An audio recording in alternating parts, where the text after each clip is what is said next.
Matt, you don't even you're glib. You don't even know what Ritalin is. If you start talking about chemical imbalance, you have to evaluate and read the research papers on how they came up with these theories, Matt, okay? That's what I've done. Then you go, and you say where is the medical test? Where is the blood test that says how much Ritalin you're supposed to get? It's very impressive to listen to you. Because clearly, you've done the homework. And you know the subject. And you should. And you should do that also. Because just knowing people who are on Ritalin isn't enough. You should be a little bit more responsible in knowing really. I'm not prescribing Ritalin, Tom. And I'm not asking anyone else to do it.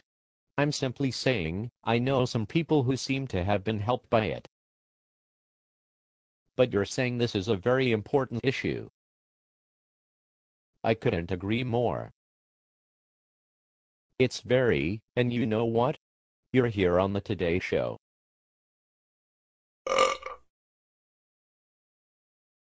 And to talk about it in a way of saying, well, isn't it okay, and being reasonable about it, when you don't know and I do, I think that you should be a little bit more responsible in knowing what it is. But because you communicate to people.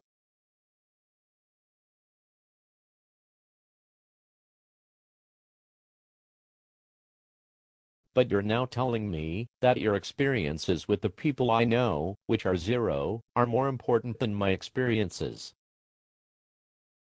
What do you mean by that? You're telling me what's worked for people I know, or hasn't worked for people I know. I'm telling you, I lived with these people and they are better. So, you're advocating it. Matt, I know psychiatry. I studied psychiatry. I'm not. I'm telling you in their case, in their individual case, it worked.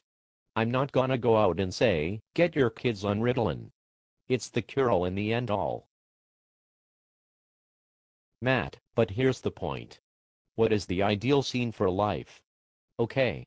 The ideal scene is someone not having to take antipsychotic drugs.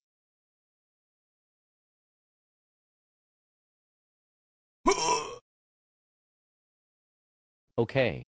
So, now you look at a departure from that ideal scene, is someone taking drugs, okay. And then you go, okay. What is the theory and the science behind that justifies that? And here is a question from our audience, were you wearing one or two pair of tidy woodies in risky business?